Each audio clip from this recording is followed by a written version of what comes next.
Iya, terima kasih boleh hadir kembali di Persekutuan Doa PDPK dan kembali dipercayakan menyampaikan firman Tuhan.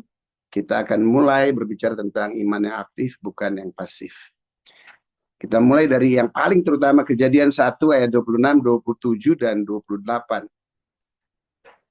Kejadian 1 ayat 26, 27, dan 28, demikianlah kebenaran sabda firman Tuhan. Lalu Allah berfirman, baiklah kita menjadikan laki-laki dan perempuan menurut gambar dan rupa kita, supaya mereka menjadi seperti kita. Biarlah mereka berkuasa atas ikan-ikan di laut, burung-burung di udara, ternak atas binatang-binatang melata di darat, dan atas binatang-binatang liar. Yang pertama kita harus mengerti bahwa Tuhan mempunyai rancangan dan rencana. Dan rancangan-rencana Tuhan itu tidak akan pernah mungkin bisa gagal. Dan rancangan rencananya tidak lagi lain.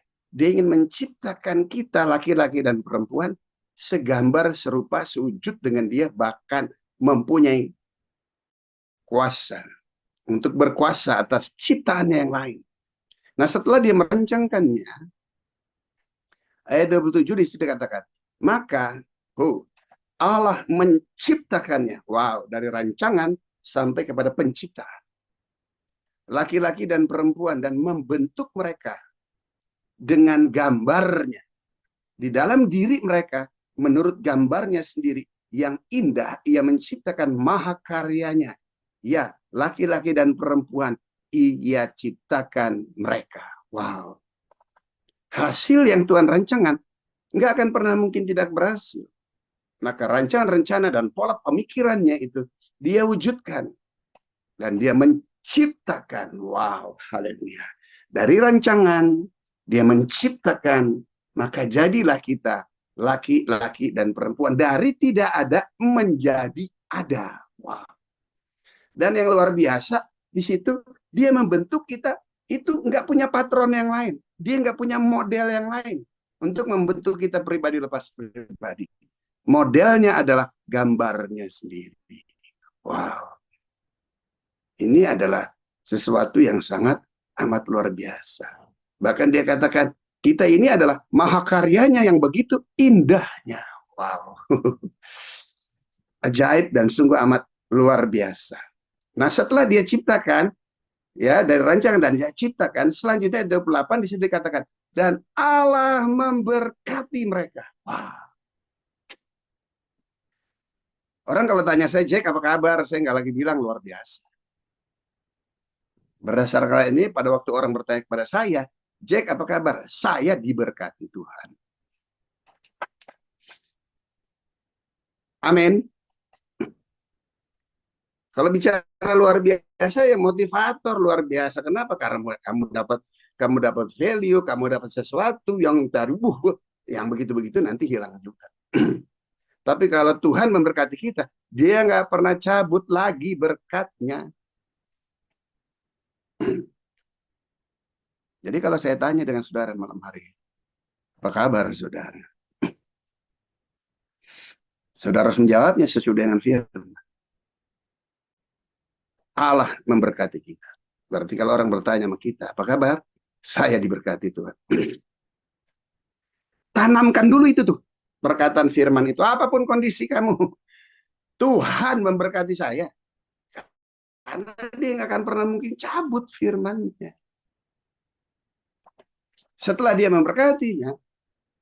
Dan di situ dikatakan, berkembanglah. Berkembang biaklah, artinya beranak cuculah. Artinya berbuah-buahlah dengan lebat. Dan selanjutnya apa? Penuhilah bumi dan taklukan itu, berkuasalah atas ikan-ikan di laut, burung-burung di udara, dan segala makhluk yang hidup di bumi. Artinya, setelah dia memberkati kita, dia memberikan juga kepada kita kemampuan. Wow. Jadi jangan pernah cerita, saya kan orang biasa. Sesuai dengan firman ini, lihat. Allah merancangkan, Allah menciptakannya. Selanjutnya, dia memberikan kemampuan kepada kita. Berkuasa serta taklukan segalanya itu. Wow. Ini hendaklah menjadi pemahaman buat saudara dan saya bahwa Tuhanlah yang merancangkan kita, Tuhanlah yang menjadikan kita, dan Tuhanlah yang memberikan kemampuan kepada setiap kita semua. Wow. Nah, hal ini Tuhan gak pernah cabut. Namun kita tahu sedemikian eratnya tiada satupun yang sanggup membatasi hubungan manusia dengan Tuhan. Namun manusia mengambil keputusannya sendiri untuk sesuatu yang tidak boleh. Yang tidak boleh itu hanya sekedar untuk membedakan bahwa kita ini ciptaan dan Tuhan itu yang menciptakan kita.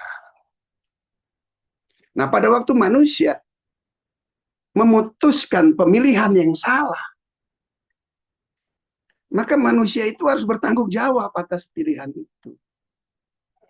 Seringkali kita kalau mengambil keputusan yang salah, kita nggak bertanggung jawab. Kita salahin orang lain lah, kita salahin Tuhan juga. Bahkan setan juga kita salah. Ini gara-gara setan. Menurut saya ya itu ya masa lalu hidup saya lah seperti itu. Tapi sekarang setelah ada dalam Tuhan, kita harus menjadi pribadi yang bertanggung jawab. Karena keputusan yang salah, maka lihat manusia bukan Tuhan, bukan Tuhan buang manusia, enggak. Tapi manusialah yang memisahkan dirinya dari itu. Apakah janji firman ini tidak tergenapi dalam kehidupan manusia? Tidak. Tuhan itu adalah kasih. Tuhan itu adalah setia. Itulah jati diri dan identitas dia. Jika dia tidak ada kasih, maka dia bukan Tuhan. Jika dia tidak setia, maka dia bukan Tuhan. Jadi kita harus memahami dulu dengan benar-benar sebuah pemahaman yang mendalam. Bahwa apapun kondisi keberadaan setiap kita, Tuhan itu tetap mengasihi, dia tetap setia kepada setiap kita. Karena kita maha karya. Karena kita rancangannya. Karena dia tahu ada kemampuan yang dia berikan kepada setiap kita. Nah, hal ini terbukti. Sekalipun manusia meninggalkan Tuhan, kita lihat tuh kemampuannya masih ada tuh hilang. Kejadian 11 ayat 6. Ia berkata, jika mereka telah memulai ini sebagai satu umat yang memiliki satu bahasa yang sama, maka tidak ada yang mustahil bagi mereka untuk melakukan apapun yang mereka rencanakan. Tuh. Kejadian 11 ayat 6 kan berbicara tentang manusia membangun menara Babel. Lihat tuh, kemampuan manusia itu nggak hilang. Itu tidak ada satupun yang tidak berhasil. Karena kita digambar sesuai dengan dia.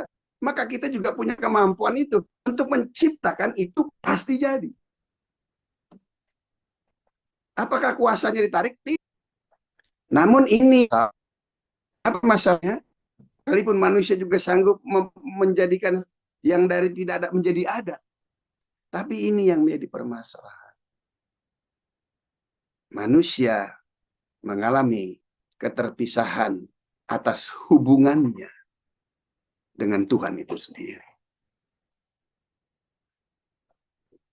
Nah, pada waktu manusia mengalami keterpisahan dengan Tuhan, semua itu ada, tetapi dikerjakan dengan kekuatan kemampuannya sendiri. Nah, kekuatan kemampuan manusia itu kan terbatas sifatnya. Karena kasihnya, pada waktu manusia ingin membangun menara Babel, membuat jalan merintis ke surga, maka Tuhan harus memisahkan bahasa mereka sehingga mereka satu sama lain nggak saling mengerti, nggak saling memahaminya. Agar jangan sampai manusia menggagalkan rancangan Tuhan agar manusia bisa kembali lagi bersama dengan Tuhan. Sebab manusia pada waktu berjalan dengan kekuatan kemampuannya sendiri, dengan daya kekuatan yang sedemikian luar biasa, Nggak akan pernah mungkin mereka bisa berbalik kepada Tuhan. Coba lihat negara-negara maju yang udah bisa, semua dia bisa.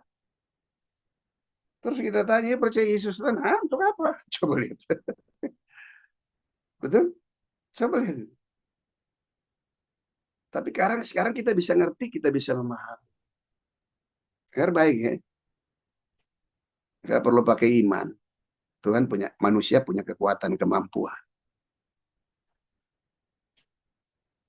Nah, iman yang aktif, iman yang pasif itu nggak ada lagi lain, berbeda. Iman yang aktif, iman yang mengandalkan Tuhan, mengizinkan Tuhan bekerja dalam setiap hidup kita. Iman yang pasif, Anda masih bisa bekerja, tapi dengan kekuatan dan kemampuanmu sendiri. Akan menghalalkan segala cara, menempuh jalan-jalan yang salah untuk sekedar mensukseskan apa yang menjadi rancangan rencana saudara. Tapi kita bersyukur kita tidak seperti itu. Karena Yesus sendiri berkata, apa gunanya engkau memiliki seluruh dunia, tapi kau akan kehilangan nyawa. Bahkan Yesus sendiri berkata, halik langit dan bumi boleh bisa berlalu, tapi dia nggak mau kehilangan setiap kita. Itu merupakan kasih Tuhan. Nah, untuk itu nggak ada lagi lain. Setelah dengan berbagai-bagai cara, Tuhan mempunyai kerinduan yang luar biasa untuk bisa menarik kembali manusia kepadanya. Sehingga dapat ketemu tuh satu bahasa lagi. Bahasa yang dikacaukan oleh Tuhan. Agar bisa disatukan lagi dengan bahasa Tuhan itu sendiri. Untuk itu, dia datang menjadi manusia. Karena begitu besar kasihnya akan segala isi dunia ini, sehingga ia telah mengaruniakan anak tunggal supaya setiap orang yang percaya kepadanya tidak binasa, melainkan beroleh kehidupan yang kekal. Nah, oleh sebab itu, untuk bisa pulih, nggak ada lagi lain. Kekristenan, Anda nggak lahir baru, Anda nggak bertobat sungguh-sungguh, Anda nggak akan pernah mungkin bisa memahami. Anda nggak akan pernah mungkin mempunyai iman yang bisa membawa kamu ke surga, yang membuat kamu sehat selama kamu di dalam dunia, dan yang membuat kamu makmur selama kamu di dalam dunia. Kalau Anda nggak ngerti, Anda nggak bertobat, Anda nggak lahir baru, nggak akan pernah bisa memahami dan nggak bisa mengertinya. Bersyukur, terima kasih Yesus hadir dengan cara yang begitu amat sangat luar biasa. Dia mau mati bagi kita, dia menyerahkan dirinya menjadi umpan agar iblis melakukan yang jahat kepada dia. Pada waktu iblis melakukan yang jahat kepada dia, maka lihat, Tuhan punya alasan untuk menghukum yang jahat itu. Beda dengan kita. Dia pencuri, pembunuh, dan pembinasa. Kita memang sudah dicuri. Dan dia coba ingin membunuh kita dan membinasakan kita. Normal. Karena kamu gitu jalani. Tapi Yesus, dia tidak berdosa, tidak dikuasai dosa, tidak kenal dosa. Nah, yang jahat coba hancurkan. Yang jahat ingin membunuh dia. Dan Yesus menyerahkan dirinya. Tapi rohnya tidak. Sehingga untuk alasan itulah, maka Allah berhak untuk menghukum iblis. Karena alasan itulah setiap kita yang percaya kepada Yesus, kita memperoleh anugerah serta diselamatkan. Dan karena itulah, begitu kita terima Yesus, iblis tidak lagi punya kuasa di dalam setiap kehidupan kita. Wah. Nah, sekarang setelah kita percaya bahwa Yesus Tuhan, yaitu iman yang aktif, nggak ada lagi lain. Pada waktu kita mendengarkan firman tentang Yesus dan karya keselamatannya, dan pada waktu kita dengan segenap hati datang kepada dia, menyadari dan menginsyaafi apa yang aku kerjakan dan kekuatan kemampuanku sendiri itu sia-sia, hanya sekedar menghasilkan segala sesuatu yang ada dalam dunia, nggak sanggup mampu membawa aku kembali kepada Bapa di surga. Begitu hati Anda hancur, merendahkan diri dan berseru kepada dia, oh,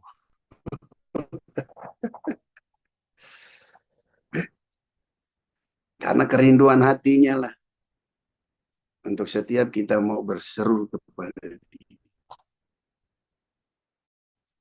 Dan setiap orang yang berseru kepada Dia sekali-kali tidak akan pernah diabaikan. Dia hadir dalam kehidupan kita. Wah. Sehingga Yesus mengajarkan pada waktu Dia mengajarkan di Matius 7 ayat 24.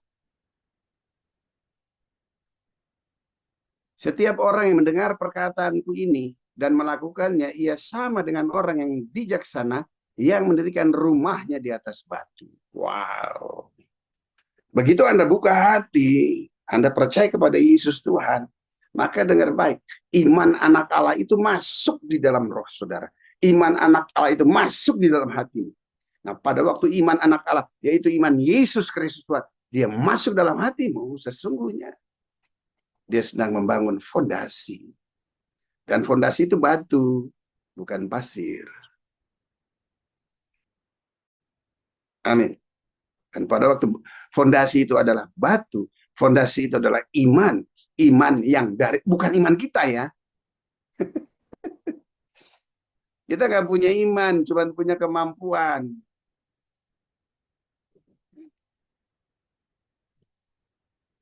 Ya, kita bisa punya iman yang hati, nggak ada lagi lain. Galatia 2 ayat 20. Aku telah mati, namun sekarang aku hidup, tetapi bukan lagi aku sendiri yang hidup, melainkan Kristus yang hidup di dalam aku. Dan hidup yang aku hidupi sekarang adalah hidup oleh iman anak Allah yang telah mengasihi aku dan yang telah menyerahkan dirinya untuk aku. Wow. Berarti iman yang ada dalam kehidupan kita bukan lagi iman si Jeki. Iman si Jeki hanya punya kemampuan bangun menara Babel. Iman si Jeki ya rapuh, ketipu, jadi preman, jadi pecandu narkotika, terus jadi sukses di penjara, gue jadi jagoan. Malah itu bukan iman.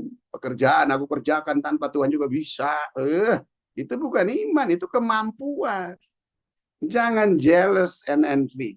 Jangan cemburu dan iri kepada orang-orang yang sukses hanya berdasar kemampuan.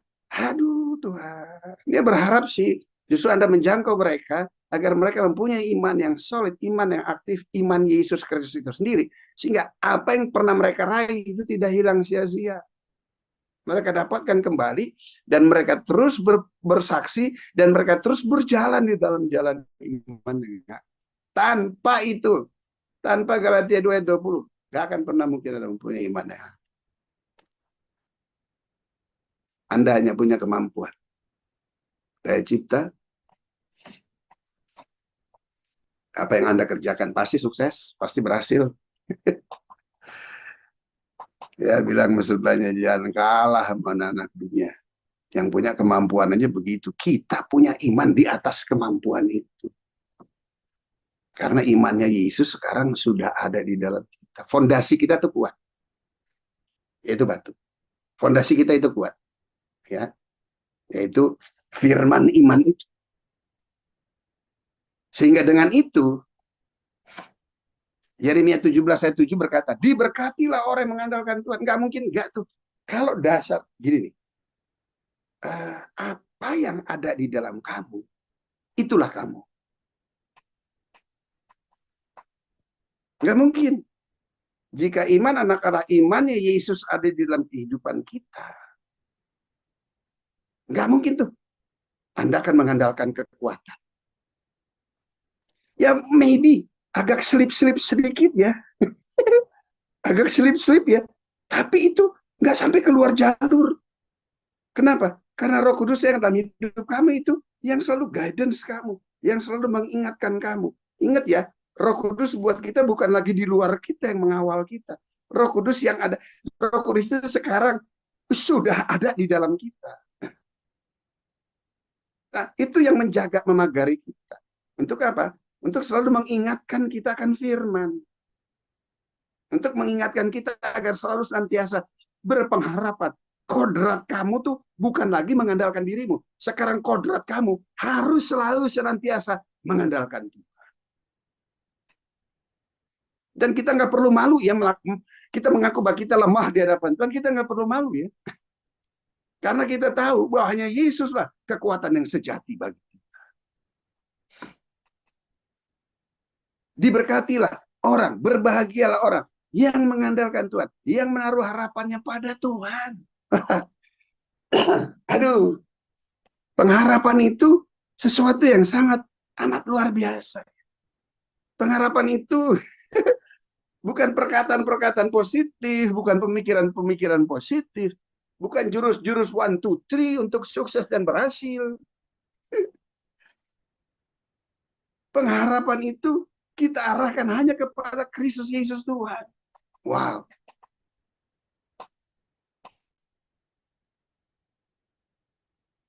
Selanjutnya, ia akan seperti pohon yang ditanam di tepi air, yang merambatkan akar-akarnya ke tepi batang air, dan yang tidak mengalami datangnya panas terik. Jakarta lagi panas nih hari-hari ini. Dan yang daunnya tetap hijau, yang tidak khawatir dalam tahun kering, dan yang tidak berhenti menghasilkan buah. Wah, berikan tepuk tangan. Luar biasa. Artinya, buat kita yang mempunyai iman yang aktif, karena ada iman ilahi, karena ada imannya Yesus. Artinya iman Yesus seperti apa sih? Pada waktu Yesus menjadi manusia, iman itu sekarang juga sudah ada pada kita. Siapa Yesus? Kan firman. Firman apa ya? Kebenaran. Dan kita ditebus, diselamatkan karena Yesus, karena kebenaran. Maka sesungguhnya firman yang adalah Yesus, yang ada kebenaran itu sekarang sudah ada di hati kita dan memperbaharui jiwa dan pola pikir kita, yaitu firman Tuhan. Haleluya. Amin. Jadi lihat tuh, hubungan kita yang sudah dipulihkan. Ketiga hal itu sekarang menjadi bagian kita dan hubungan kita sudah bersama dengan Tuhan. Sekarang nih, surga pasti nggak buat kita? Pasti. Siapa yang punya surga? Yesus. Pasti nggak yakin ketemu Yesus surga? Pasti. Apa yang membuat kita yakin? Karena Yesusnya sekarang udah ada di dalam kita.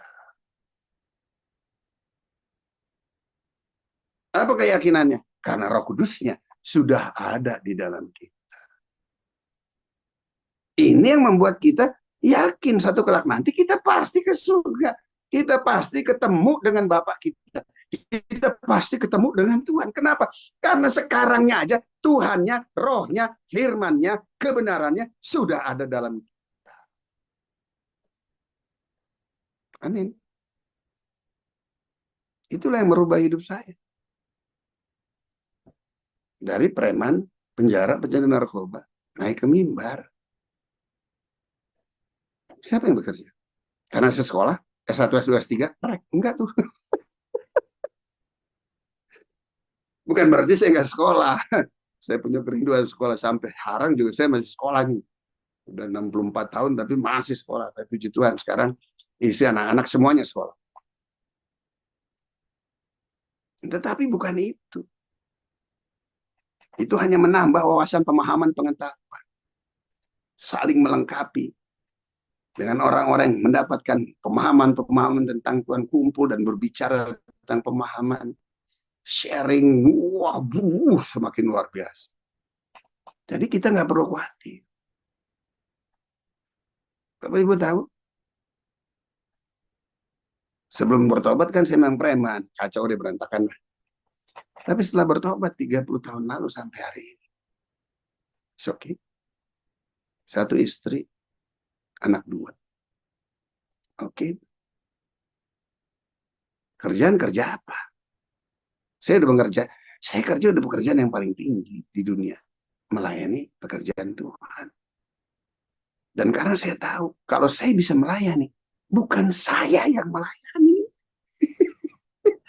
Siapa kita bisa melayani Tuhan? Tapi Tuhanlah yang melayani kita. Kalau Anda menerima pelayanan saya, bukan saya yang melayani kamu, tapi Tuhanlah yang melayani kamu melalui saya. Dan kenapa? Pemikiran dan perkataan dan firman yang saya sampaikan. Nah, kalau Tuhan mau pakai kita untuk melayani, masa iya dia nggak melayani kita? Gak mungkin. Siapa kita mau melayani Tuhan? Orang Manado bilang, gaya-gaya jongana. Bro, Tuhan yang melayani setiap kita. Nah, kalau Tuhan yang melayani kita, wah, dia sumber segala kasih karunia. Ya, dia sanggup mampu memberkati kita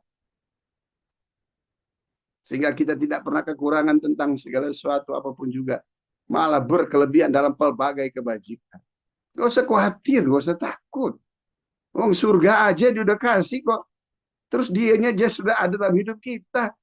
Masa sih dia nggak pelihara kehidupan kita, kan nggak mungkin sampai hari ini. Ya bukan berarti tidak ada problem, bukan berarti tidak ada permasalahan, tetapi dengar baik. Problem itu bukan saya lagi. Masalah itu bukan saya lagi. Kalau dulu kan saya troublemakers. Tapi sekarang ada Yesus, way maker. Dia berikan tepuk tangan. Tapi ya, jadi kalau ada masalah, ya tepis aja. Kalau ada masalah yang saudara nggak bisa atasi, ya nggak masalah. Kamu tetap berharap kepada Tuhan. Sampai hari ini pola hidup saya itu seperti itu. Satu istri, anak dua. Kerjaan melayani pekerjaan Tuhan, karena Tuhan yang melayani. Bukti Tuhan yang melayani kan saya nggak pernah minta jadwal di PDPK. PDPK aja tuh mas menjadwalin sampai saya terima kasih. Iya. Dan untuk khotbah saya nggak perlu dibayar.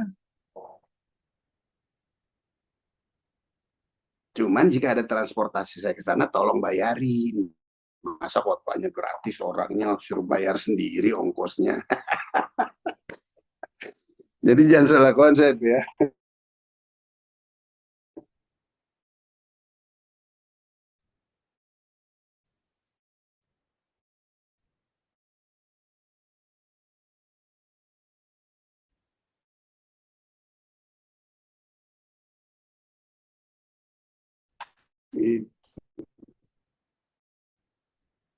Selanjutnya, kita agak banyak baca firman. Ibrani kan tabir. Wah. Nah kalau jangkar tuh kan begitu jangkar diturunin, ya harus. Sekalipun ada gelombang-gelombang kecil di atasnya, dia tidak akan jauh perginya, hanya di sekitar sini. Nah sekarang apalagi kita orang yang sudah dimerdekakan. Kita punya hubungan damai sejahtera dengan Tuhan. Karena pengharapan kita itu melewati tabir bait suci. Pengharapan kita itu sampai ke tempat yang maha tinggi. Dan udah gak ada yang bisa menghalangi. Dan Tuhan merasa terhormat. Dia merasa dia jadi Tuhan. Kalau Anda selalu berharap kepada dia. Saya punya anak, saya suka bilang, kamu sekali-kali jangan pernah berharap kepada orang lain. Kamu harus berharap kepada Tuhan. Cuman sekarang kamu masih dalam pengawasan saya sebagai papamu, kamu harus selalu berharap kepada saya, Papa. Jangan pernah saya dengar kamu berharap kepada orang lain. Tapi kamu harus berharap kepada saya sebagai orang tua. Saya manusia terhadap anak aja seperti itu. Apalagi Tuhan Bapa kita di surga. Jangan lagi buat hatinya pilu.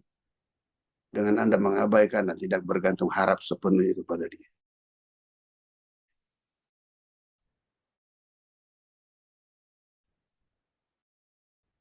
Pada waktu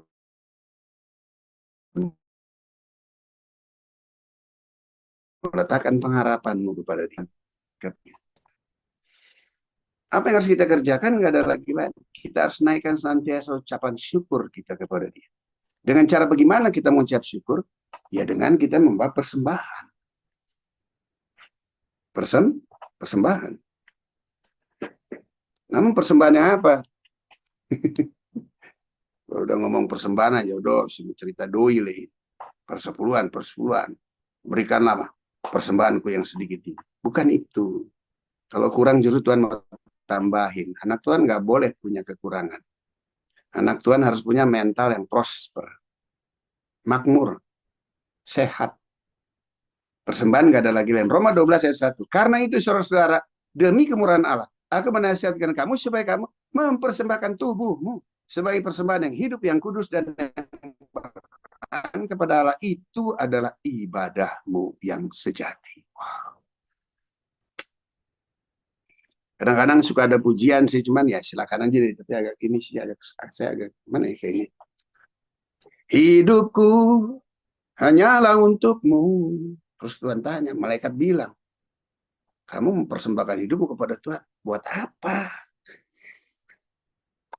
Tuhan nggak perlu hidupmu. Tuhan nggak perlu hidupmu. Yang Tuhan perlu adalah bejananya. Yang Tuhan perlu adalah kamu mempersembahkan tubuh.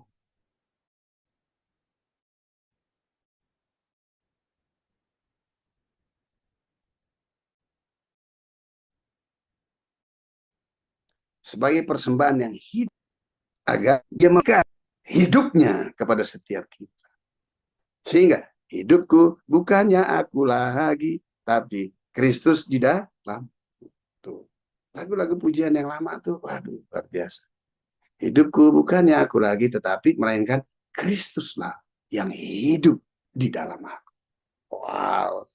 Jadi yang Tuhan cuma minta persembahkanlah tubuhmu sebagai persembahan yang hidup, yang kudus, dan yang berkenan kepada Allah, maka hidupnya akan memenuhi setiap kita. Roh yang hidup ada di dalam kita.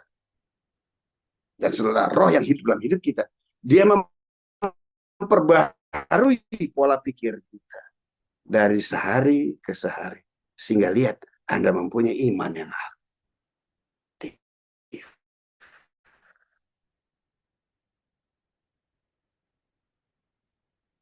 Kenapa kita harus mempersembahkan tubuh?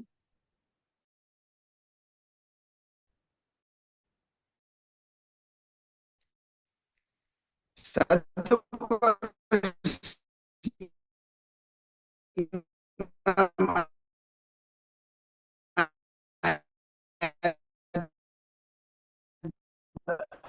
19 atau tidak, dan saya kasih itu permanen ya, tidak dia check in check out.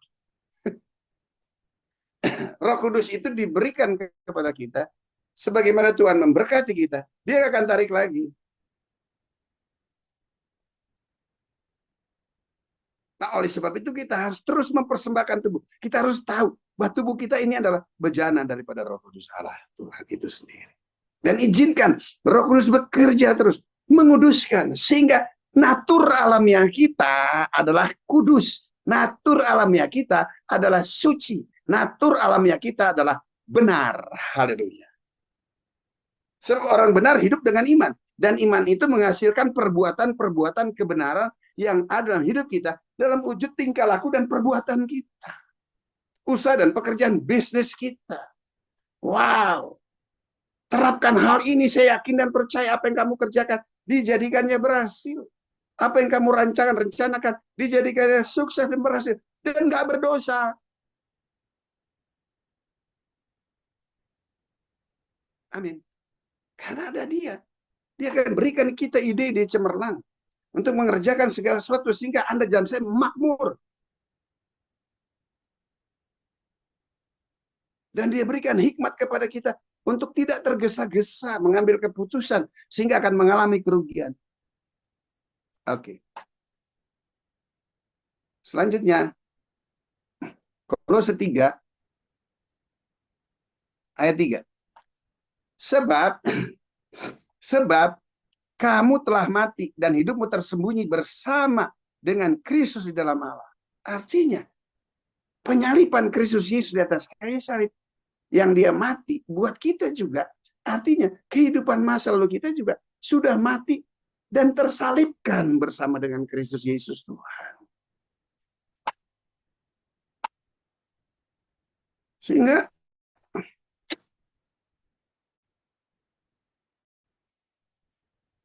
sangkal diri pikul salib, nggak perlu lagi, Anda udah mati. Sudah disalibkan bersama dengan Kristus Yesus Tuhan. Di dalam kamu ada roh yang prosper. Jiwamu diperbaharui dari sehari ke sehari. Ku telah mati dan tinggalkan cara hidupku yang lama. Nah, berarti kan hidup lama kita tuh sudah tersalibkan. Sifat yang berdosa yang membuat kita menjadi rusak, dan sifat yang rusak yang membuat kita selalu berdosa, itu selesai. Dan sekarang kita punya sifat yang baru. Nah, sifat yang baru bersama dengan Tuhan nggak berdosa lagi. Kenapa? Karena tersembunyi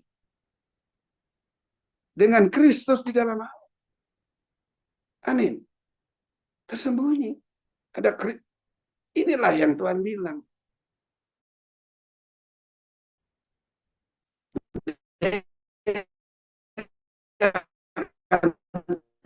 Tinggalkan kita seorang diri. Yang arti selalu mengarahkan. Banyak orang punya orang tua, tapi nggak berperan orang tuanya, anak jadi yatim piatu. Datang ke Yesus, maka nggak akan jadi yatim piatu. Amin. Nah sekarang, setelah itu apa? Yang terakhir, Yakobus 4 ayat 10. Rendahkanlah dirimu di hadapan Tuhan, dan Ia akan meninggikan kamu. Haleluya. Amin. Dari Kejadian 11 ayat 6.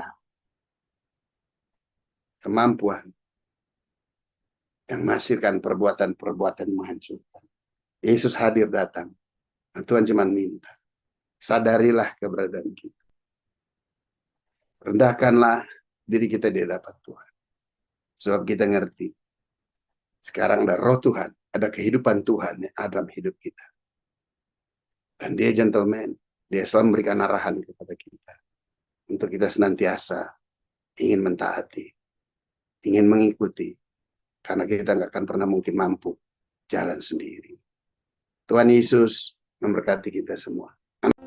Ku sembah